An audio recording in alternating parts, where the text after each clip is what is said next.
Start recording. Share screen.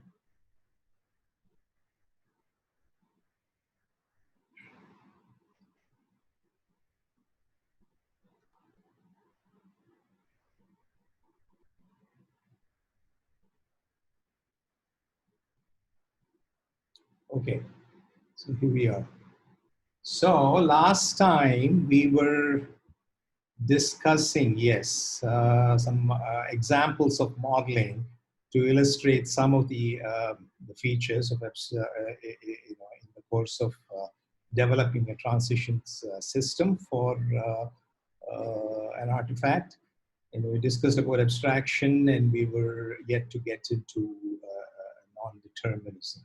So let me get to that example slide.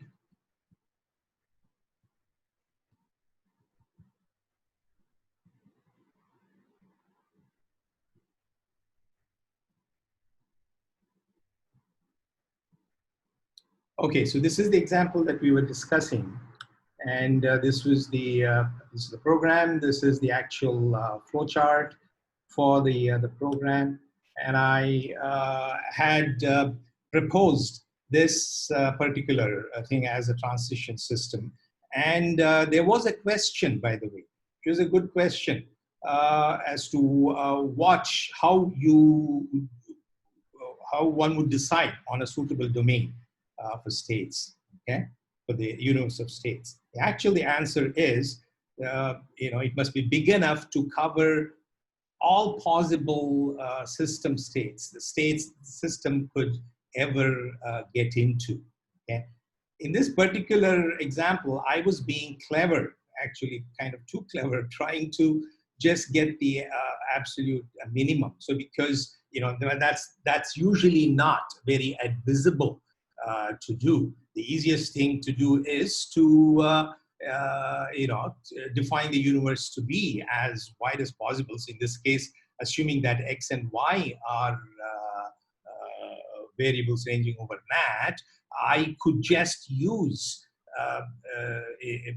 NAT as the domain for these things. Otherwise, you will have to ensure that it covers all the states, because you don't know what the reachable states are, and therefore you'd rather err on the safe side. I was just trying to be too clever in this particular case, by somehow predicting that, okay, these are this will cover the thing. Okay, so given that, so you could pick as widely as you can, the entire universe. But what is required of modeling is that the transition relation, whatever domain that you pick, it has to be, the transition relation has to be complete. Okay, it has to be total over all S. Okay, so that is one of the requirements. So you'd rather have as wide a domain universe as possible, and let the model checker actually do more of the work. Okay, so so those are just the requirements. Okay, does that answer whoever asked that question? Was it Diganta who asked that question? I don't think I asked that particular question. Okay, whoever asked that question. So that's how that you do, and you could pick it liberally, as much as possible. So, but whether this proof of whether it covers or not is not part. I mean, it is part of the requirements engineering. So that's why you can be quite liberal there. So there are couple of other issues with this particular example here, I mean, which I have pointed out here. So the transition graph, although I just stated that R has to be defined for all states in the universe, even for this clever small universe that I have picked, R is not completely, fully defined. It is not defined as a total function. So there are some missing elements. Okay, so that I want to observe. So in that sense, this is not a correct way to do. And also the transition graph does not show all the states in the universe either. So I will show a corrected version of this transition for this example with the same domain. So the things that are missing are these other combinations for the values of y. So so this what I've shown here is actually so there will be some white nodes, okay, which are not really reachable from the initial state for this system, but yet they are part of the transition relation. Okay, so is that clear? So you need to ensure that R itself is defined totally over whatever universe that you pick. Okay, that's a requirement. And the model checking process will have to search this space to figure out which part of the universe is reachable from the initial state. Okay, so that's why it is better to pick the universe to include a lot more elements and let the model checker do the analysis work for you. Okay, I hope it's clear. Yeah. Okay, another thing that I wanted to mention here is this CFG. You see the difference between CFG and what I call as the transition system. So they both, when you represent them graphically, they look alike, but it's important you don't confuse between the two. Okay, so the CFG is another representation of your program. Okay, so here 0 and 1 node are the locations, and I have and the transitions are labeled with the instructions in the program. Whereas what we define as a transition system is the actual states that the model would go through. Okay, and the transition is just an unlabeled. I mean, the transitions, the edges here are unlabeled. Okay, so the nodes in a CFG, they don't really correspond to states, unlike in a transition system. So I want you to be aware of that. Okay. So in this particular example, what does the transition from x equal to 3 and y equal to 0 to x1 and y2 actually mean? Like, as in the system, I mean, there is no such transition in the program itself, right? Well, yes, you're right. There's no such transition in the program, okay? But this makes it easier for the model, no? So you could let that. So that's just an unreachable part of your state. So this is a consequence of choosing your domain more liberally, okay? Because there's no way you would know that the yellow portion is actually the reachable part, no? Okay. Yeah. So that's why I said I actually cheated in some sense by picking a smaller domain. Okay?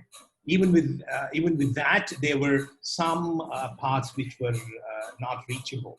Okay, so yeah, so that's what it is. And the answer to your question is that it's always better to pick the entire universe and let the model checker figure out what the reachable parts are. So specifically, answer to your question is those parts are just not reachable. They're just there. And they are there only because the transition relation happens to be defined on those things. And since we don't know ahead of time whether which is reachable, which is not reachable, that's why we require make the modeling effort easier on the requirements engineer to define R to be total. Okay, so because you don't know which parts are reachable, which parts are not. Right. Okay? So for the states that are not reachable, whatever those states are sent to via R does not really matter as well, right? What do you mean it does not really matter? For who? For whom? For the the behavior of the system, and the model would still model the same thing. So for example, if the arrow here from the x equal to 3, y Yeah. equal to 0, where it would have gone to somewhere else, it would have basically modeled the same system, right? Yes, it would. Well, I mean, yeah, the same system is kind of a loaded word. I see, So yeah. this is another way to, model it. Yes, I mean, you allow a little bit more freedom. Okay, so what the modeling method is, it allows more freedom, and that is a desirable freedom. Okay. Uh, so in that sense, it doesn't matter. So, and that's another reason why I showed that there are different ways of modeling it. Okay? And one of the freedom is picking the universe also. Okay? I see.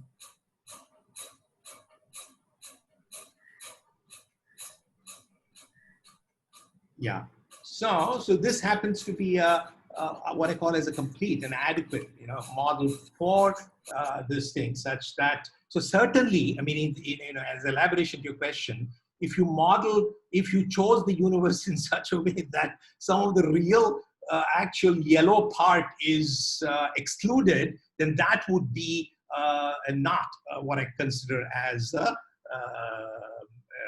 model with good fidelity. Okay, it's not even a complete model. That's why I'm saying you have to make sure that you pick the universe such that that includes all the reachable states, okay? Or at least the states that are of interest to you. So another thing is to pick the entire mat, okay, which is what I'm doing here, okay? And you can see that here I'm picking the domain to be nat cross nat, in which case there are two consequences of this. This is way too liberal. So I've ended up making the model an infinite state system, in the sense that it has infinite number of states, and therefore my relation will also be infinite. Okay. So there'll be infinite number of white nodes here, which are not reachable. So this is also a possible model for that particular this particular example. If you view this as a C code, you don't need NAT. I mean, if you view this as a code which is operating on the arithmetic integer, infinite precision integers, then this could be a model. But nonetheless, you could restrict yourself to a smaller, a more finite version of it if you want to do. I mean, if it's a C program, then you would probably pick the universe to be a 32-bit vector or a subset of numbers that is representable on in a 32-bit vector register. Okay, so that is the point I was making. So I hope that you have got an idea of what a transition system is, and what is involved in defining it for a particular example. But you may be wondering, I mean, if representing it this way explicitly, this is what I call as an explicit representation. Obviously,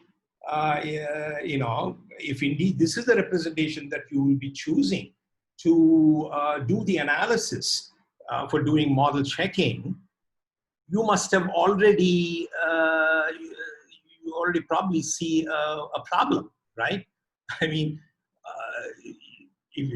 even if you choose a complete, a finite model, very likely for real examples, it will be the number of states, the universe of states will be very huge. And if this is the representation as an explicit state graph or actual enumerated relay set thing that you're using, you'll never be able to represent, get off the ground. You can't even represent your transition system as a graph, okay? So, but that's how the initial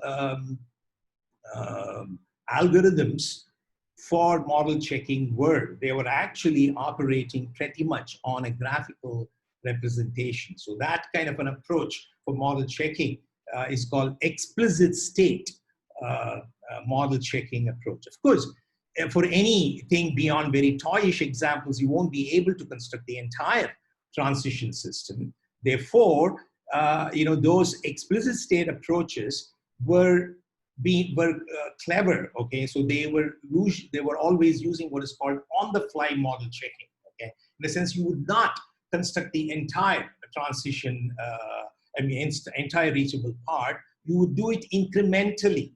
Okay, explore the from the initial state in very clever ways, using very compact representation for these states, until you either find a violation of the property that you want to check, or you run out of memory, or you luck out by saying, okay, even though the universe is large, if not infinite, the reachable part might be manageable for you to produce results, okay, actual useful results in practice, okay. There's still a very popular tool that is actually used in industry called SPIN. I don't know if you've heard that tool. It was architected by one Gerald Holtzman, who's now with Caltech and works for JPL as well, and it's amazingly successful. Okay, so for certain kinds of applications, especially communication protocol and so on, because that tool, but that uses explicit state. Even but no, except for SPIN, no other tool actually now uses an explicit state approach, because for the reason that I just now explained, it doesn't scale very well unless you use very clever on-the-fly model checking by enumerating only the reachable part in very clever way. So the question is, what is the approach alternative that you can use? And that is, is what I call symbolic model checking. Okay? So where you represent not explicitly the states and these relations, but rather you represent them as formulas in logic, in a suitable logic. Okay, when you are able to express them as formulas, you get infinite degree of compaction. Okay, that's what we do, and then all the analysis will be manipulating those formulas. Okay, which represent relations, sets of states. Okay? And that is the real one significant breakthrough that happened in around 1999. Okay, a student of Ed Clark. There was something called BDDs, very compact representation for Boolean functions. Okay, already for a long time, and it was being used very heavily in hardware synthesis and so on. But this Clark student, his name was Ken Macmillan, who right now works for Microsoft Research. And his idea was to use BDD representation as formulas for propositional thing, and represent these relations and transition system as formulas. And that's and when we represent them as formulas in a logic, that's why the term symbolic model checking comes, and all the manipulations that are used in the resulting model checking algorithm manipulate formulas. Okay, so let me show that what it means for using symbolic representation. Okay, so before that, let me introduce you. So you can, you can always represent a set using a predicate, right? So if you use the convention by its characteristic functions, a predicate is a function that maps elements from some domain. In this case, what I'm showing here is some arithmetic domain to true or false. Okay. So I say that this particular formula, which defines a predicate over numbers, natural numbers, represents this set, okay, of even numbers. So this is what on the left side I call as an explicit representation. On the right side is what I call as a symbolic representation. Okay. So similarly, these things. So if you could make a formula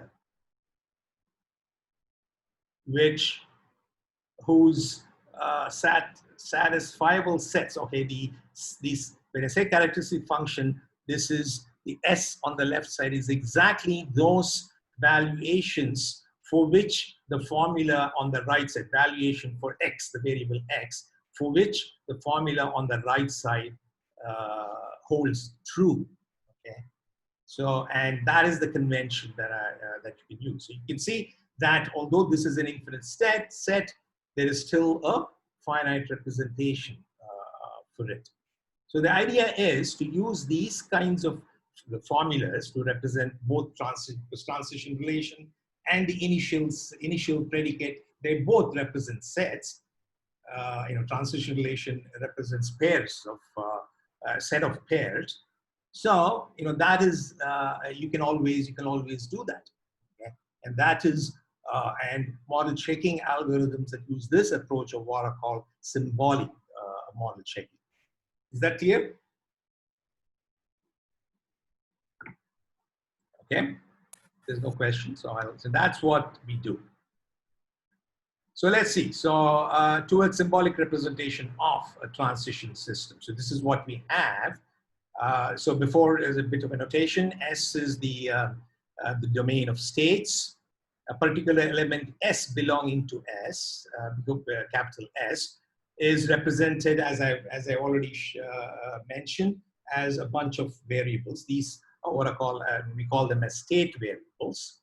Okay, and each state variable will be ranging over some domain itself. Okay, as you've already seen. Given that,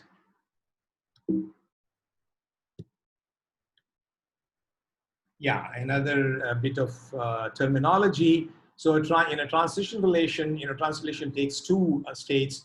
It relates a pre-state to a post-state. Okay, so this is the current state. The pre-state is the current state, and the post-state is the state, its successor state, and that's what defines a transition relation. So T is also a set of pairs of states. So you could represent them symbolically as well.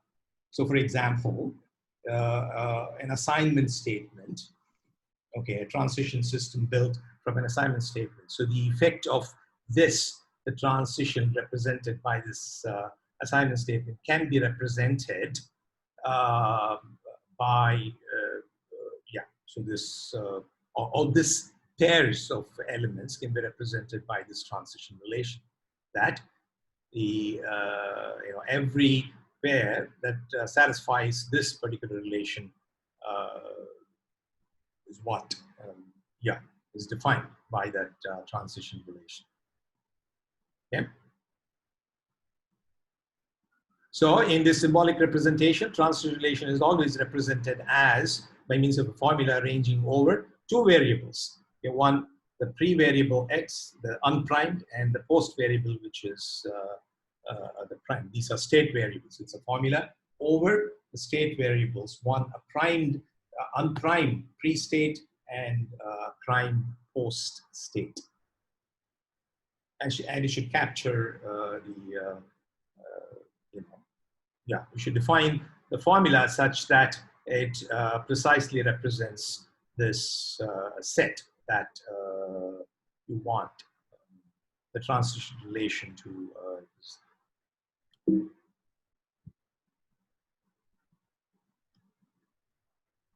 So let's see what the symbolic representation of the transition system for this code example would be. Okay, it's the same thing that you already seen. So here, so the initial state will be a predicate on a single variable. It's single array predicate, which exactly defines the conditions characterizing the set of all initial states. In this case, that set is a singleton set where the x is 0 and y is 0. So the transition relation is, yeah, as you would imagine, that it does the post. I mean, the value of x in the post state is x plus 1. I mean, the value of x plus 1. I mean, x in the pre-state plus 1 mod 3, and y is x plus 1 in the post state.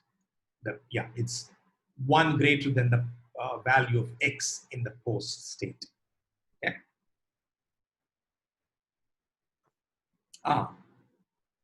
Yeah, I should have said nat to nat here. Okay. Yeah, because this one does not correspond to that. Yeah. Yeah. So except for that mistake. So read this as d1, d2 to be nat, because that's what the graph represents here.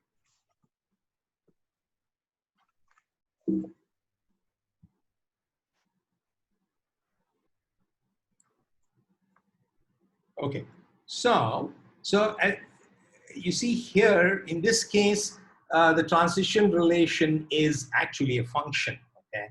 Because it's, it does not have, for every state, the successor state is determined uniquely, okay? And that doesn't have to be, okay? And so the definition of transition system doesn't restrict you to make the transition to be relation to be a function. So, and that is quite useful. And when the transition relation is not a function, that is when it's a true relation, then we call that behavior to be non-determinism. And that is quite useful to abstract and hide details during modeling. So there are several, so in the example that you saw, the initial state was unique, okay? So you could, maybe you want to allow the number of states to be initial. So that is one place where you can end up getting the transition relation to be non-deterministic. So due to initial non-determinism, so far, it also comes in handy to define inputs, because inputs are being fed from the environment over which the system itself does not have control over. So it can change independent of the state of the transition system that you're modeling. So if you want to model inputs, then that is non-determinism comes in handy.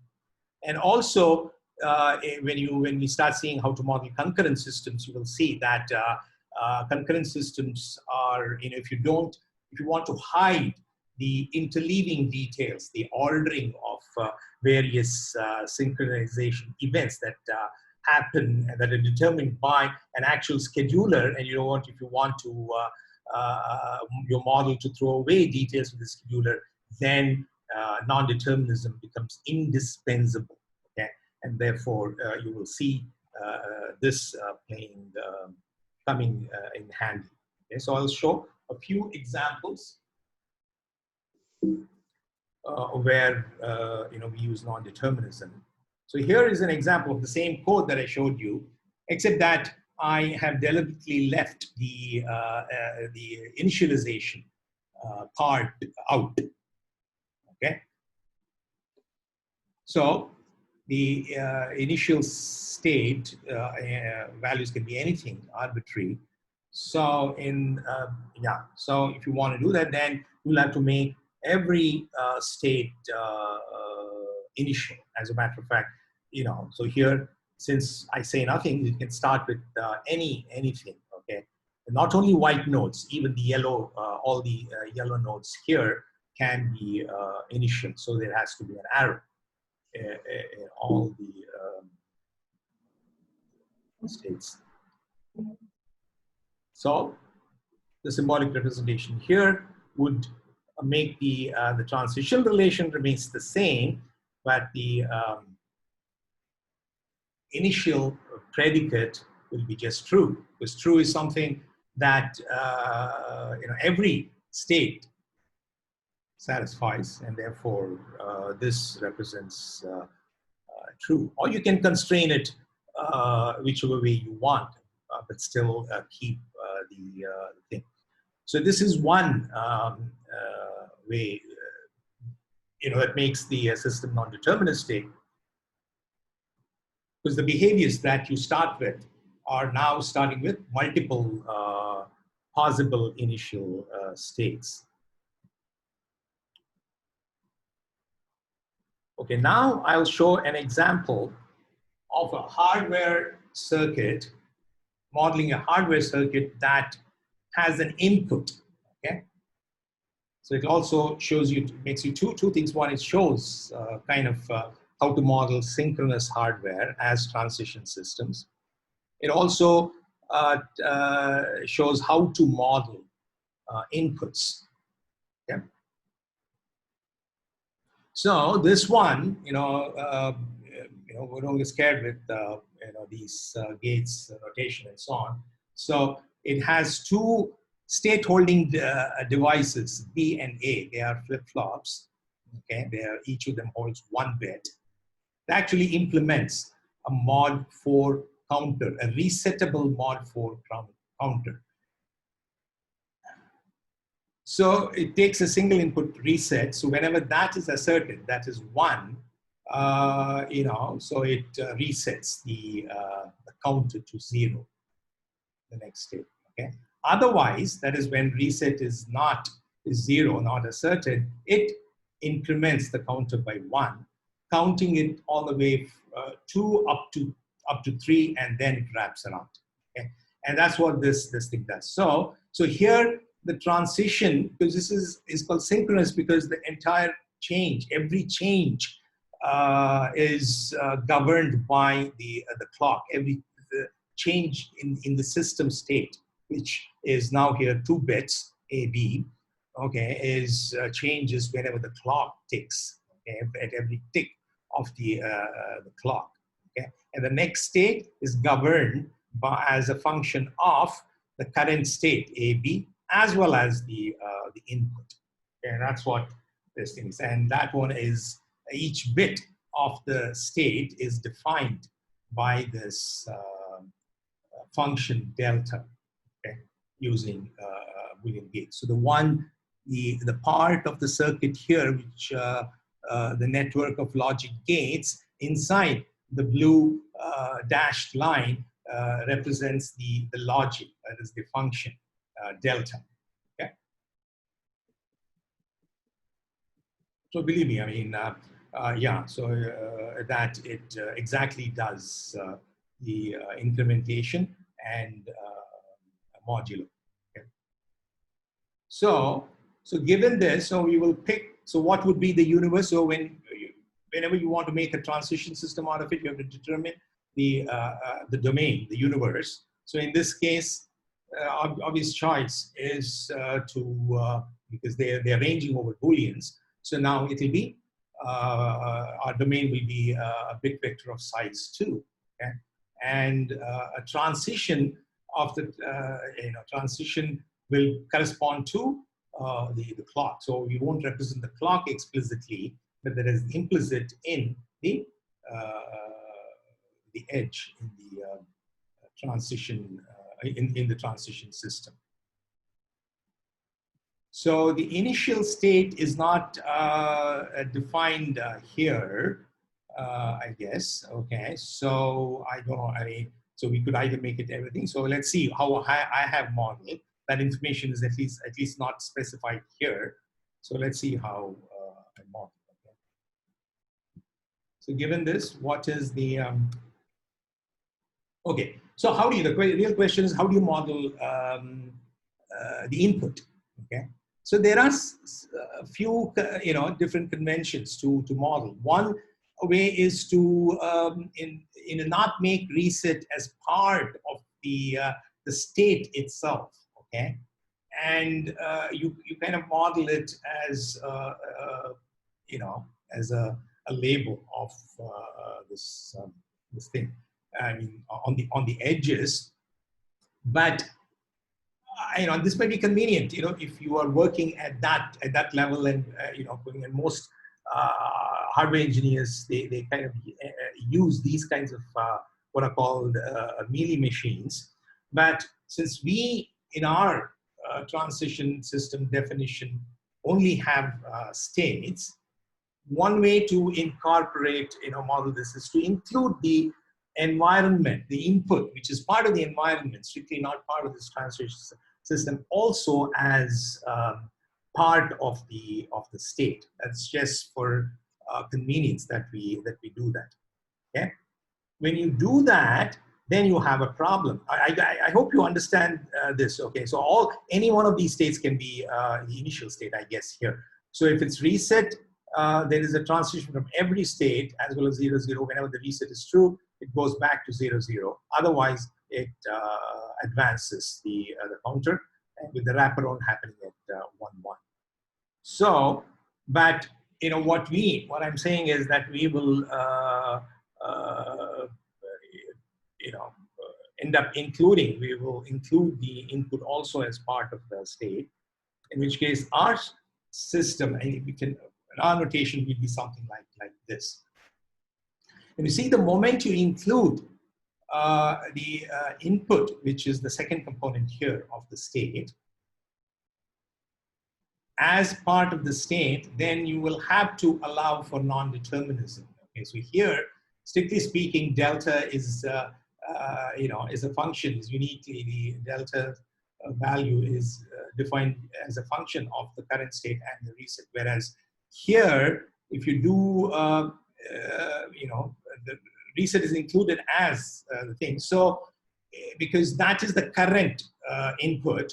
So in the next state, the input is not governed by this transition system. Therefore, you have to allow for the possibility of the environment setting the input to be either 0 or 1. And that's why what you see here is that there are two possible transitions from every state. Okay. So from 0, you know, to account for the possibility of reset being either 0 or 1 in the next state. Okay. So without non-determinism, you won't be able to you know, do that, and that's exactly what is happening here. This is what I call, so in order to model inputs, and whenever you want to include it as part of your system state, then you will have to then you need non-determinism. So is that clear? Okay. So what is the symbolic representation of the transition relation? I hope you can read this. Oh, I can make it bigger. I forgot to make it. Is it what? Yeah, if I keep it like this, do you prefer that I go to a full screen mode, or is this comfortable for you guys? This is preferable for me. You prefer going to full screen mode? No, this is definitely preferable. Yeah, I mean, the only reason that I do this is because then I can see at least you know, more of the thing, and especially, although I can't see your faces, you know, but there is still some more thing. But I can go full screen mode, okay? And there are a few things that happens that I kind of lose control over. So if this is not bothering anyone, I will keep it this way. Yeah, so the transition relation here is defined in terms of delta, which is already defined you know, symbolically. So all I'm doing here is, so my next, so you see, my next, the reset in my next state, in the primed state, is left arbitrary. So the transition relation constrains only the A bit and the B bit, okay, as per how delta is defined, the transition function. that determines the next state that I showed you in the previous slide and repeated here. So I've deliberately, so all it says is the next state, in the next state, the A bit should be, whatever the A bit returned by delta, and the B bit should be whatever returned by the delta, which is certainly a function of the current value of reset. But RST component in the prime state can be either 0 or 1. So that's why this one is has this transition relation. Is Why B is remaining the same? Shouldn't it be B goes to B XOR 1? You mean B? B is not remaining the same here. B is as per delta. B is not remaining the same. S prime B. No, sir, I see that A goes to A XOR B, right? A goes to, no, A goes to exactly this. Yeah, reset times A XOR B. Ah, And B goes to B only, reset times B. Let us assume that reset is not set, so it is 0. yeah. But B should go to B XOR 1, right? Like 0, 1 goes to 1, 0. B is not remaining the same. Yeah, B, why should B remain the same? I think the bar notation might not be clear to couple. Ah, I see. So there's a bar here. I did not see the bar. Okay, sorry, sorry. Ah, okay. So there's a bar there, yes. Okay, okay, I did not see that. Okay, sorry. Okay.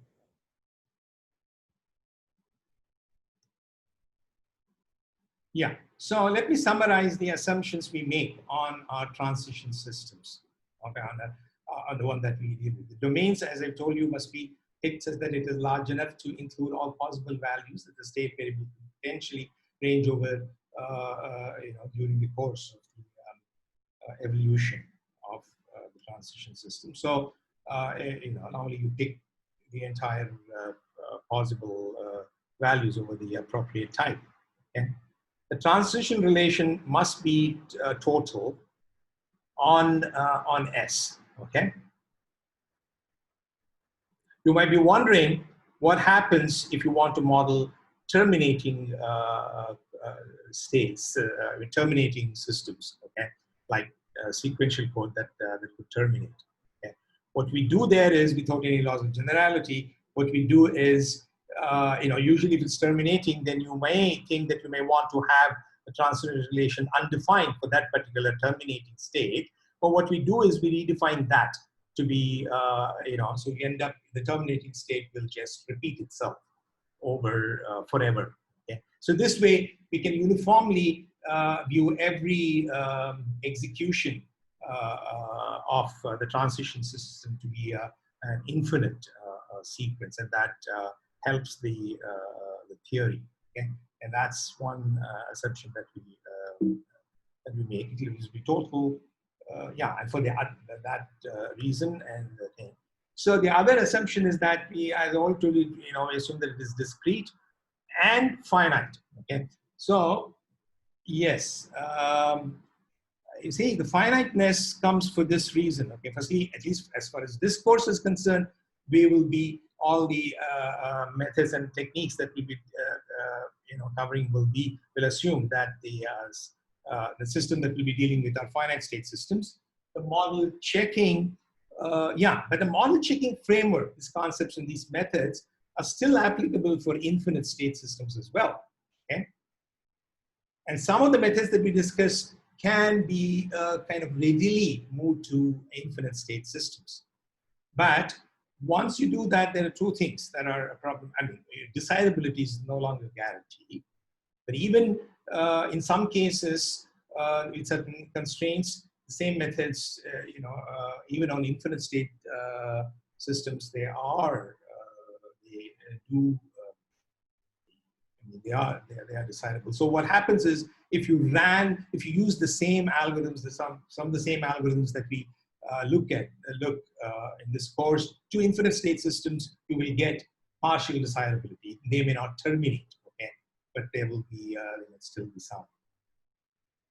Now, the only cases where we will look at infinite state systems of the kind that we already saw in that code, are those situations where the property that you want to verify is such that you can abstract it to a finite model. You can use certain clever trick to throw away certain information and use the system to quote unquote equivalent finite model.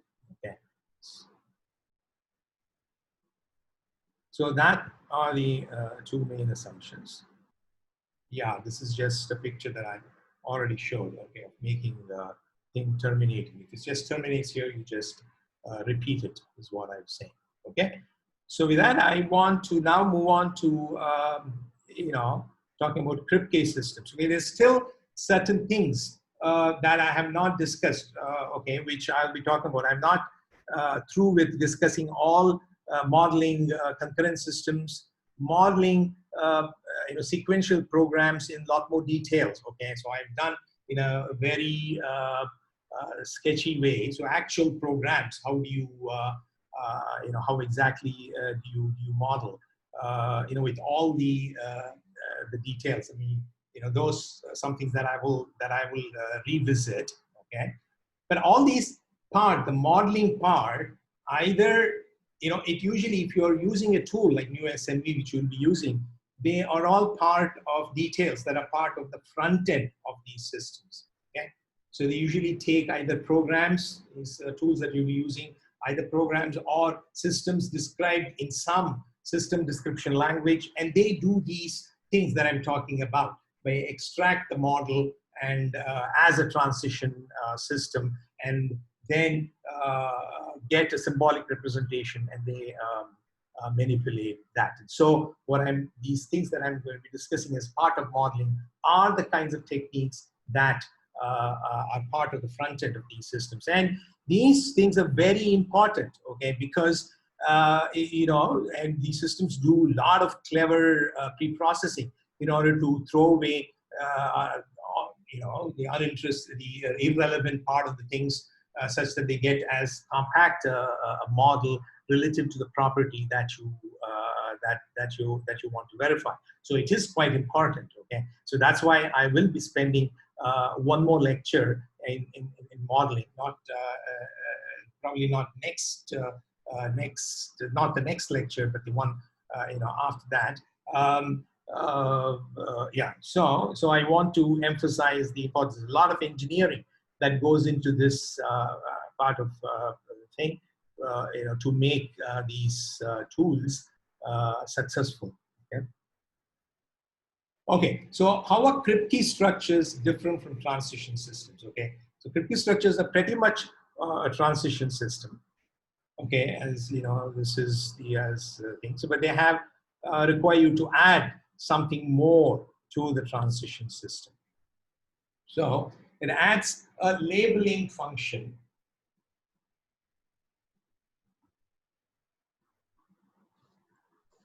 Function L, which maps every state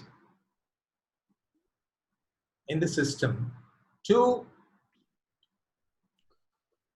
a set of propositions. Okay, where AP is a set of atomic propositions. These are some predicates about states. Okay, they state some atomic basic facts about the states, and I will show you in an example what means. And so L maps, every state is associated with a subset of atomic propositions, predicates,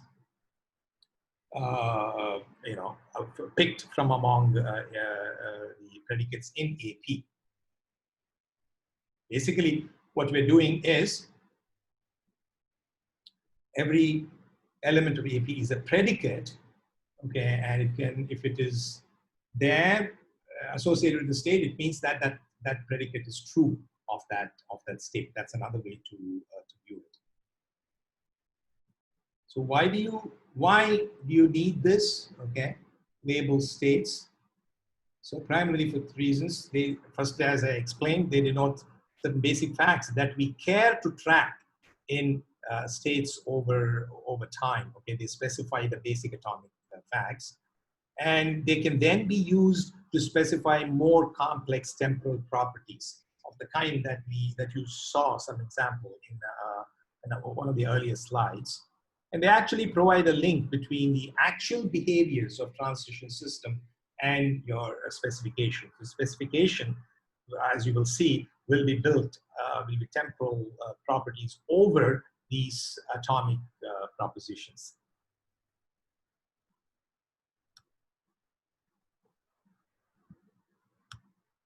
Okay, so just to give you an idea, so this is a slide that you've already seen. Oh, oops. Yeah, so here you see what are these propositions are, the traffic light being green, red, yellow. So they are some atomic facts, okay? So those could be, for this example, those are some things that you want to include in your AP. So for this example, since you care about whether y is greater than or equal to 0 or x is equal to 0, so those will be your labels. And a, b being always less than or equal to 3 loops. So that's what these things are. Okay?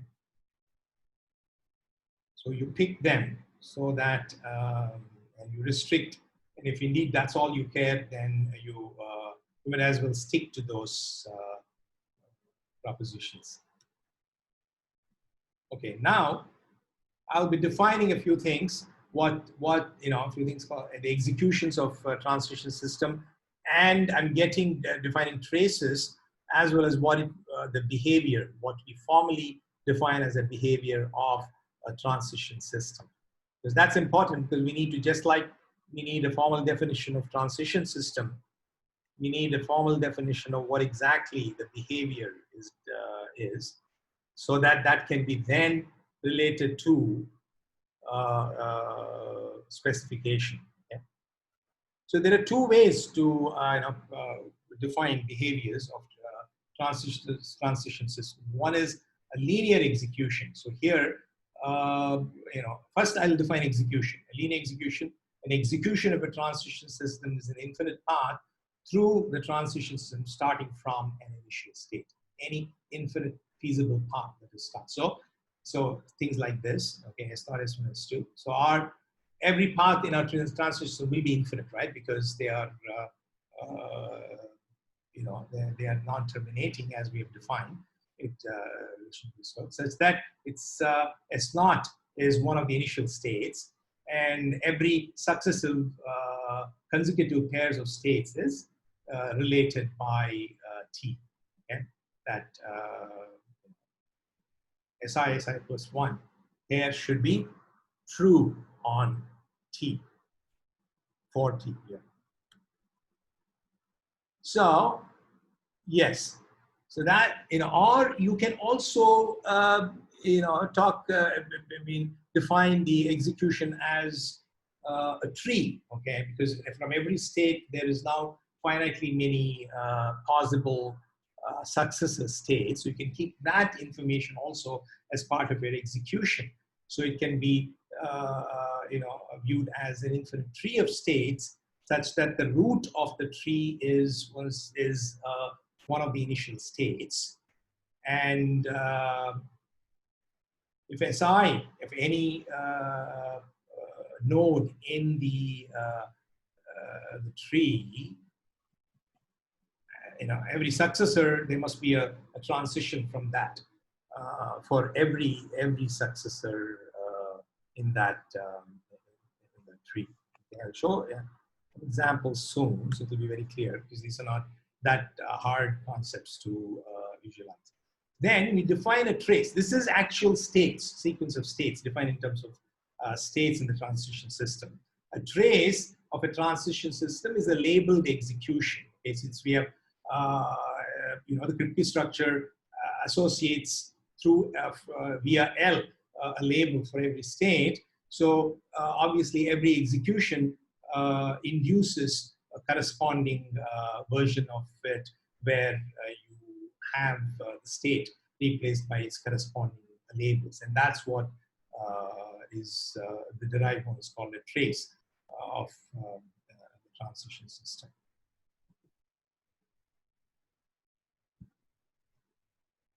And a behavior of a transition then is a set of all traces originating from all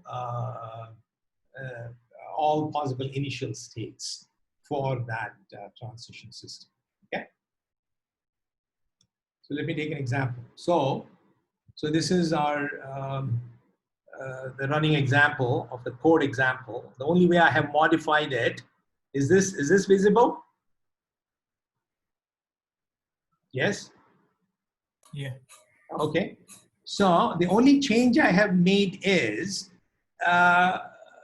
yeah, the input state is not unique, but it is finite. Okay, y has to be 0, but x can be either 0 or 1. Okay. So, and if I'm interested, one of the things that if I'm interested in verifying if x is less than 3, which is kind of obvious in this case.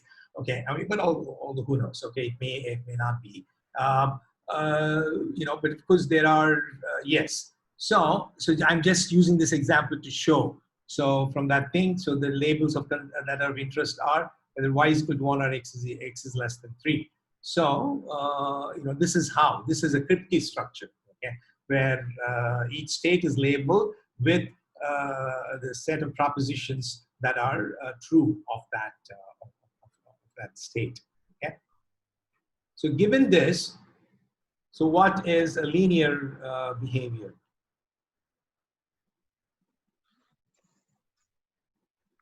So here, since there are two possible states, 0, 0 and 0, 1, and since here the transitions are deterministic, non-deterministic, there will be, you know, there's no, yeah, I mean, it is, yeah, the only non-determinism here comes from the inputs. So this is one possible execution. This is the other possible execution. Okay, I think these are the only two possible executions. So what you see on the left side here is execution. And the sequence of labels is what I call as traces.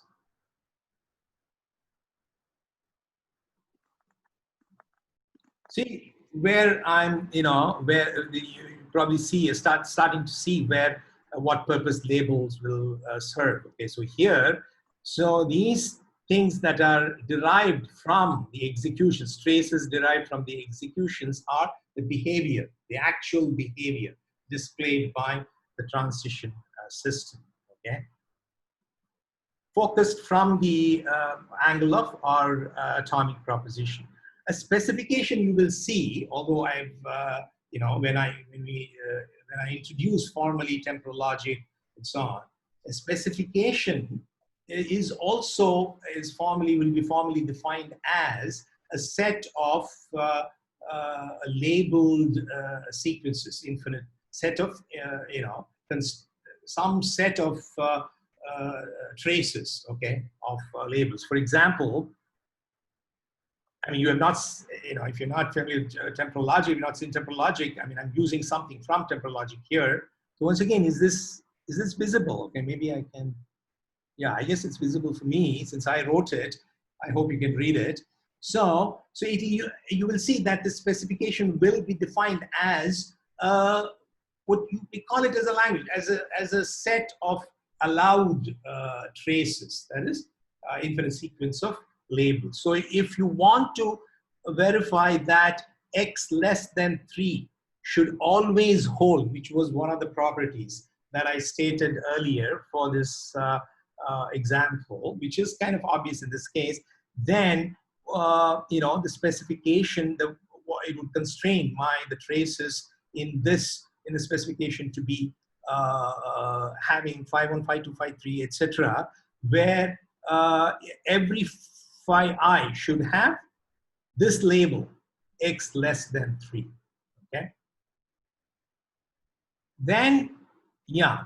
So yeah. So that is okay. That's how you will use these traces as linear to define specification as well. So for example, so this is a bunch of traces here, okay, depending upon what the files are. So G states that in unitemporal logic that x less than 3 is true always, okay. F y is equal to 1 here states that every trace must be such that f y is equal to 1 eventually holds, okay. Y becomes 1 eventually in all traces. And that's what, so these temporal logic statements will be associated, temporal logic statements will be associated with set of these permissible traces, okay. So here it states that the labels on the permissible trace should be such that on every trace there is always at some point there exists an I at where the label contains the atomic proposition y is equal to 1. That's the way, a long-winded way of saying y is equal to 1 must hold good of at some point in the thing. Okay? Then you see with this kind of a paraphernalia, now you can already see that model checking is basically, you can be viewed as can also be viewed as language inclusion. So what you want is, in order for this transition system to satisfy this specification, what you will have to have is every trace in this behavior of the transition system must be consistent.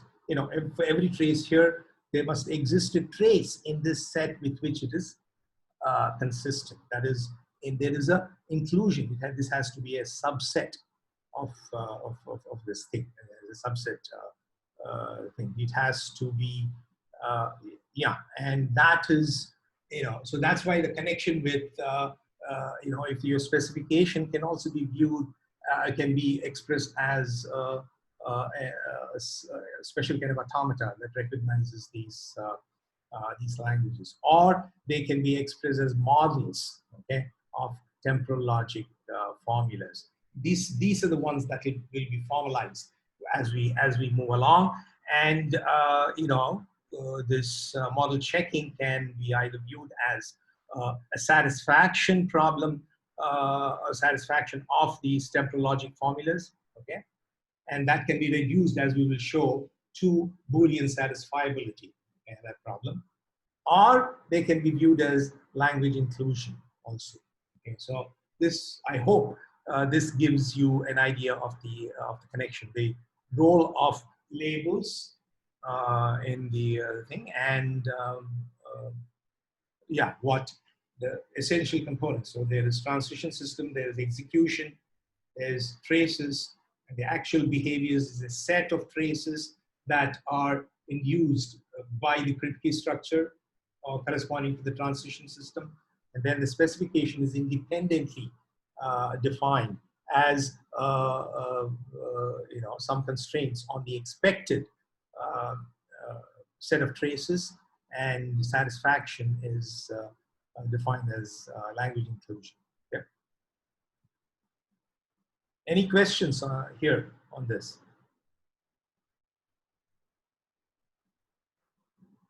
So, say suppose if you're given a program and we want to construct the say the crypt structure for that particular program, or model it as a certain crypt structure, that might be itself like, that is basically sort of like compiling a program, isn't it? That's right. Yes. Yes. So that is something that like needs to be itself be verified at some point, right? That's true. So you are a purist. I see. Yes, that has to be verified, of course. That has to be verified, and yes. So what's your point? Yes. No? Huh? Yeah. So your point is, your question is? So My question is basically that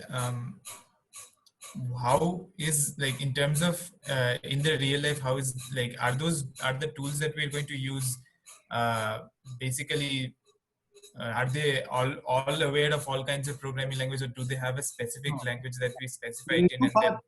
Yes, there are two parts to your question. One is the trustworthiness of these tools. Okay, the part that you said is, well, it seems like modeling itself is fairly complex. And then these languages, and especially if these you're applying it to software verification, there are complicated languages, C++, Java, yes, and so on.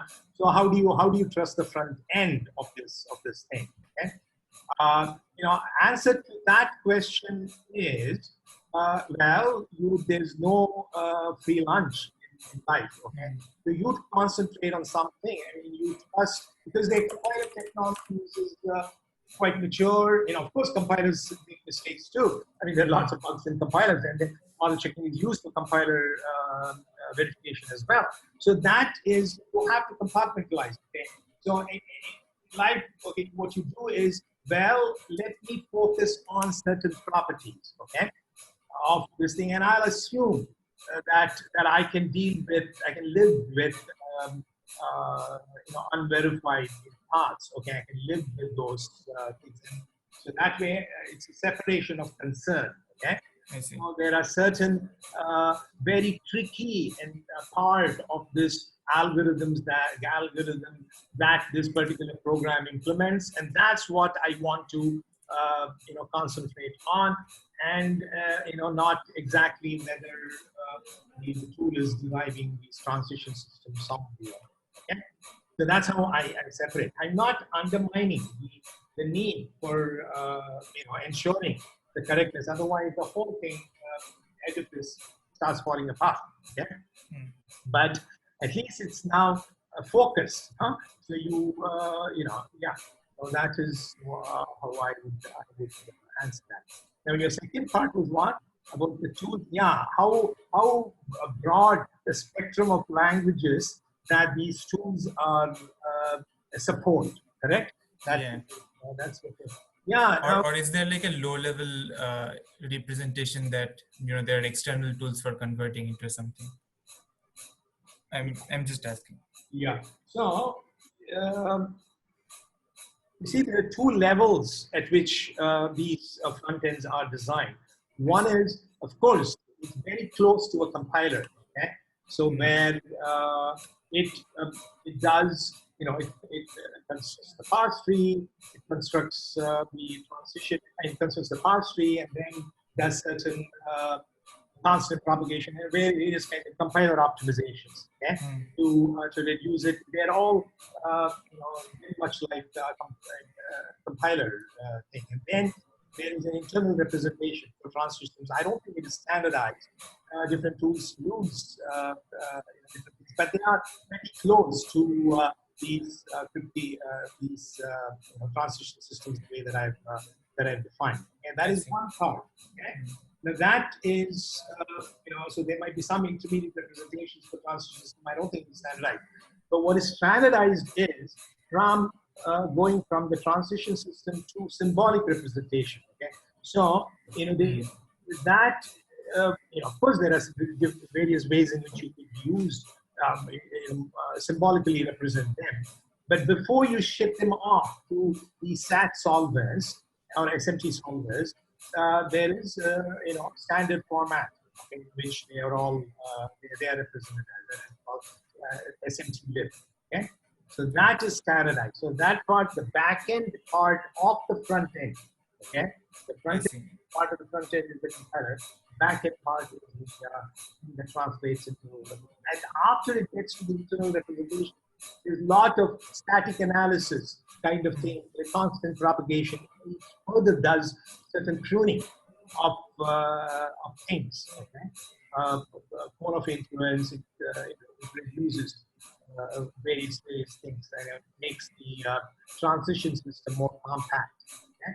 by doing certain analysis. There's quite a bit of engineering that are involved in that. So your question is quite relevant there. So, but I guess most of these tools, after, especially the techniques that they use after they derive the transition system in making the transition system more compact, they are well-studied algorithms. Okay? Well-studied algorithms whose correctness have been studied and proven in research papers and so on. Okay? So soundness for those techniques can be vouched by the research community. Okay? Of course, for that part, okay, can be vouched for. Because anything can go wrong in translating those algorithms to actual implementation. That part is. Yeah, but then we'll have to put our trust into something at some point. Yeah, so basically converting from whatever high-level language representation we have to the transition system itself may not be standardized. But once we have a transition system, then pruning it and then converting it into some symbolic representation is standardized.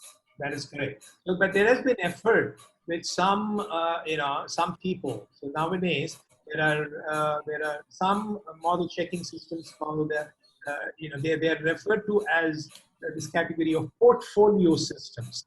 Okay, there are so many different approaches, even within the symbolic representation, symbolic model checking, that are competing with each other.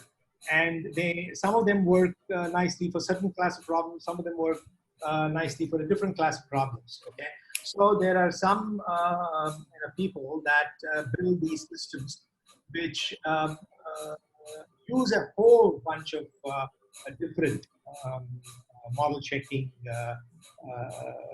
tools. Okay, and that kind of talk to each other. If it cannot succeed with one technique, it can switch over to another one. They have introduced some internal representation for the second, okay, for the early part of the thing, so that we can interoperate. Okay? There is some effort to that with that standardization, which is not, I would say, standardized across the research community. Like the input to a stats and Lec15Oct9SATsolverPart2 are, but there is some effort with that because of that. Thanks. Yes, so I think, yeah, I was going to,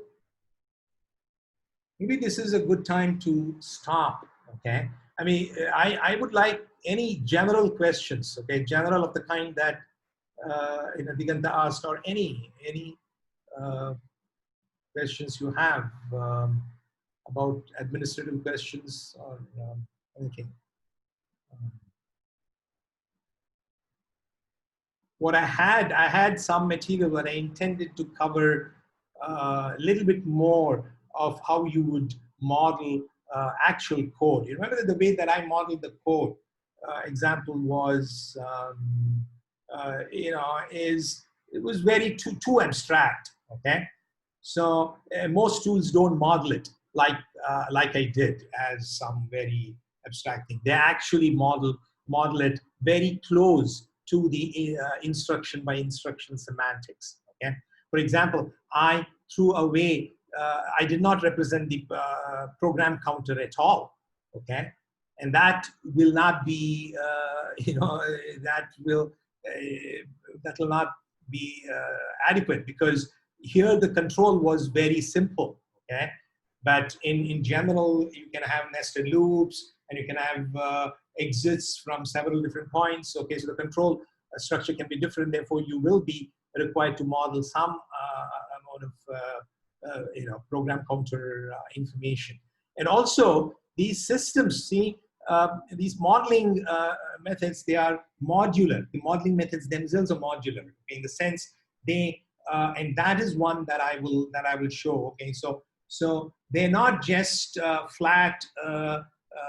You take this one monolithic piece of code or one big system and then you do it. No, I mean, just like systems are designed modularly, code software is designed modularly with a lot of components, and those components are put together. These modeling methods are also modular that way. Okay, so if you already have transition systems of models, for example, in this case, in the concurrent program thing that if you already construct a model for this process, thread 1, thread 2, and thread 3 separately, then if you know that this is the way that concurrency is put, the communication, then you should be able to just put together the transition system, compose the transition systems corresponding to each of them without actually starting from scratch. Okay, that's how it's done. Okay, and I want to illustrate how that is done. That is one aspect of modeling that I still want to cover. And you will see in USMV, I want to cover before you get to use USMV, because that's how you will specify. You will see the front end of USMV will be very modular, and it actually uses what I'm going to describe to you as the way that you compose transition systems. Similarly, for software, also it is the same way. I mean, each instruction has a piecewise transition system, which is then composed. That kind of answers partly, your concern expressed by Diganta, which is, that addresses these modular methods also help in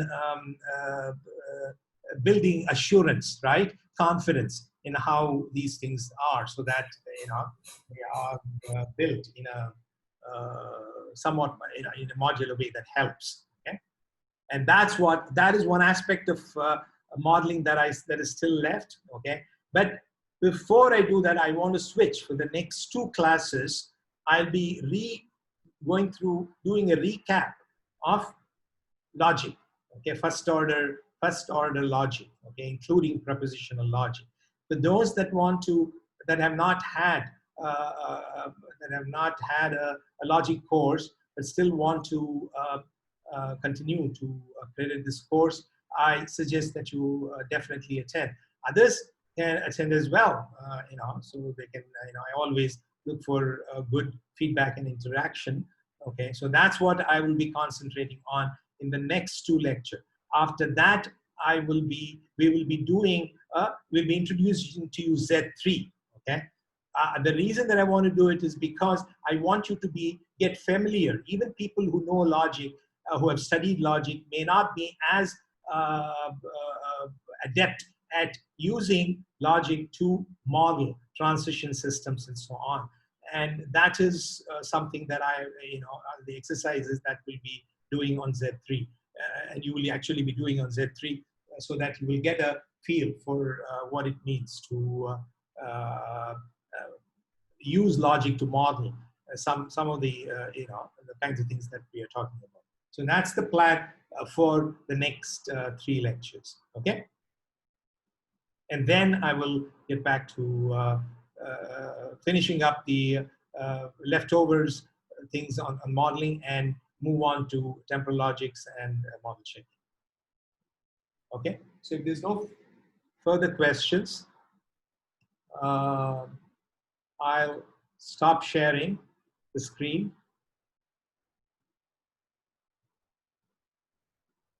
and stop recording.